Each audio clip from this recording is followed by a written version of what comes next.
تا حالا شده به شکل شکم خودتون یا اطرافیانتون با دقت نگاه کنید چرا بعضی از آقایون شکمشون کاملا گرد و سفته و بالا ایستاده، انگار یه توپ بسکتبال زیر پیراهنشون گذاشتن. در مقابل چرا بعضی ها که اصطلاحاً بهشون میگن مدل امریکایی شکمشون کاملا شل و افتاده است و از روی شلوار یا کمربندشون آویزون میشه. جالب اینجاست که این تفاوت‌ها اصلاً اتفاقی نیست. شکل شکم شما دقیقاً مثل مانیتور کار میکنه که داره وضعیت ارگان‌های داخلی بدنتون، هورمون‌هاتون و حتی سبک زندگیتون رو فریاد میزنه. امروز نمیخوام راجع به چاقی صحبت بکنم. میخوام با همدیگه یاد بگیریم چطور از روی فرم و شکل شکم متوجه بشیم داخل بدنمون چه خبره. آیا کبد چرب داریم؟ آیا هورمون استرسمون بالاست؟ یا بیش از حد داریم مواد قندی مصرف میکنیم؟ پس تا آخر این ویدیو با من همراه باشید تا فرمول پنهان پشت این مدل شکم و راه‌های عملی خلاص شدن از شر هر کدوم رو براتون بگم. اول بریم با شایع‌ترین و البته خطرناکترین نوع شکم شروع بکنیم. اون هم شکم سفت و بالا اومده. این دقیقاً همون شکمیه که بیشتر توی آقایون میبینید. شکم از بالای معده بزرگه، کاملا گرده و وقتی بهش دست میزنید مثل سنگ سفته. یعنی خیلی ها به شوخی بهش میگن شکم آبجویی. یکی از دلایل رایج این فرم شکم افزایش چربیه. این چربی زیر پوست شما نیست که بتونید با دست پیداش کنید. این چربی تو اعماق شکم شماست و دور تا دور اندامهای حیاتی مثل کبد و روده ها رو گرفته و اونها رو به سمت جلو هل میده و فشار میده. به همین دلیل شکم شما مثل تب سفت میشه. این شکم نشانه چند تا چیز مهمه. اول کبد چرب. کبد اولین جاییه که وقتی کالری، الکل یا فروکتوز اضافی وارد بدن میشه چربی ذخیره میکنه. وقتی کبد پر بشه اون وقت چربی ها سرریز میشن به فضای شکم و پهلو. دلیل دوم این مدل شکم ها مقاومت به انسولینه، یعنی بدن شما دیگه نمیتونه قند رو به درستی بسوزونه. سومین دلیلش ورم و التهاب معده و روده هست. تجمع گازهای گوارشی ناشی از هضم ناقص غذاها این تورم رو تشدید میکنه. این نوع شکم مثل بمب ساعتی برای بیماری‌های قلبی و فشار خون بالا و همینطور دیابت نوع 2. برای این نوع شکم دراز و نشست زدن هیچ فایده‌ای نداره. شما باید کبدتون رو پاکسازی کنید. چطور؟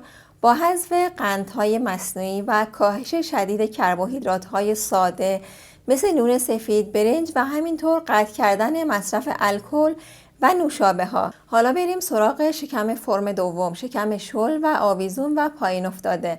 همین مدلی که به شکم امریکایی معروفه. توی این حالت بالای شکم و معده تقریبا صافه، اما زیر ناف یه تورم، یه توده چربی آویزونه که موقع راه رفتن هم تکون میخوره. برعکس مدل قبلی این چربی از نوع زیرپوستیه، یعنی چربی که با دست میتونید بگیریدش و تکونش بدید.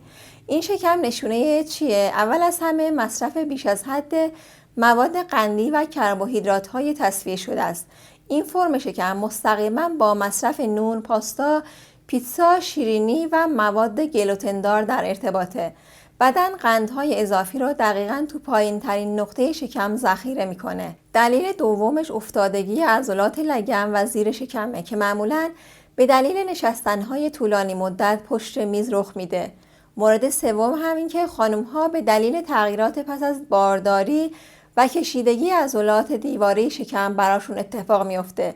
ولی خبر خوب اینه که چربی زیرپوستی به اندازه چربی احشایی، یعنی همون شکم سفت، برای قلب خطرناک نیست. و خبر بعدش اینه که آب کردنش به شدت سخت‌تر و سمش‌تره.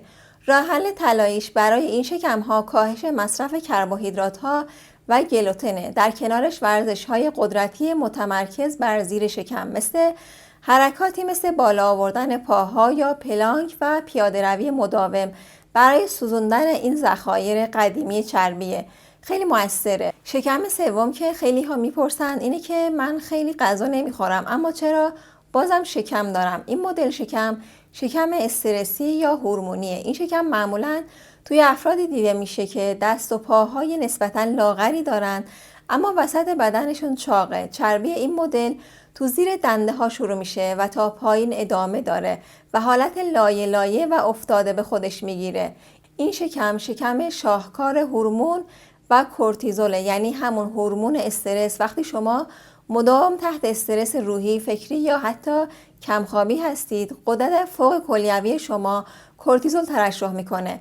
کورتیزول به بدن دستور میده که شرایط جنگیه، تمام چربی ها رو دور ارگان‌های حیاتی تو شکم ذخیره کن تا زنده بمونید. همچنین این هورمون اشتهای شما رو به سمت غذاهای شیرین و چرب میکشونه و جالبه بدونید که دراز و نشست یا دویدن‌های طولانی و خسته کننده برای این افراد سمه، چون استرس بدن رو بالا میبره و شکم رو بزرگتر میکنه.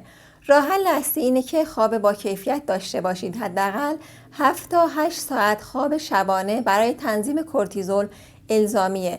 مصرف کافئین رو کاهش بدید. مصرف بیش از حد قهوه، چای غلیظ غدد آدرنال رو تحریک میکنه و در نهایت ورزش‌های ملایم مثل پیاده‌روی سبک توی طبیعت بهترین رقیب برای این شکمه. شکم مدل 4 برای شما هم شاید پیش اومده که صبح از خواب بیدار میشید، میبینید شکمتون کاملا تخته، اما شب شبیه یه زن باردار 5 ماهه میشید. به این مدل ها میگن شکم نفخی یا ورم کرده.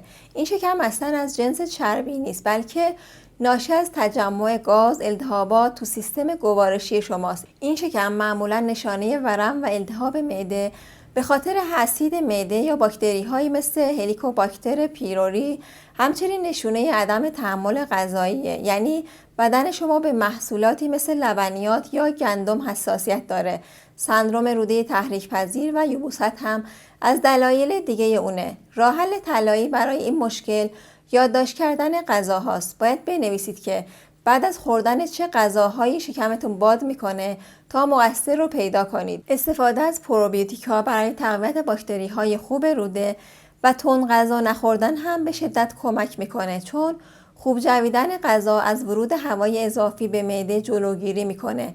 این رو یادتون باشه که آروم بجوید. حالا با دیدن شکم خودتون یا اطرافیانتون الان دیگه راحت‌تر میتونید حدس بزنید که بدنتون داره چه پیامی بهتون میده. یادتون باشه چاقی شکم فقط یه مشکل زیبایی نیست، یه زنگ خطره. اگه شکمتون سفت و بالاست به فکر کبد و انسولین باشید.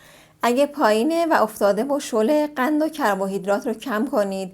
اگه استرسی به بدنتون آرامش و خواب هدیه بدید و اگه نفخی به سلامت روده هاتون برسید. هیچ فرمول یکسانی برای همه وجود نداره. مسیر سلامتی شما از شناخت دقیق بدنتون شروع میشه. حالا شما بنویسید که شکم شما بیشتر شبیه کدوم یکیه و راه حلش هم بنویسید که شما شکمتون رو چطور تونستید تخت بکنید، چطور تونستید صاف کنید. آیا با ورزش، پیاده روی یا کم کردن مواد قندی بوده، یا خواب مناسب بوده، یا کاهش استرس بوده و چطور تونستید استرستون رو کاهش بدید، چطور تونستید خوابتون رو تنظیم کنید و کلا بنویسید تا من و هم دوستان ازش استفاده کنیم، ببینیم که روش شما چه روشی بوده که تونستید شکمتون رو صاف بکنید و از بزرگ بودن شکم خلاص بشید.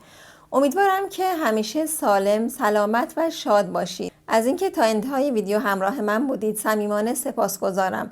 اگه ویدیو رو دوست داشتید لطفاً لایک کنید، سابسکرایب کنید و یک عدد 1 رو توی کامنت ها برامون بنویسین. مراقب خودتون باشین. تا ویدیوی بعد، خدا نگهدار.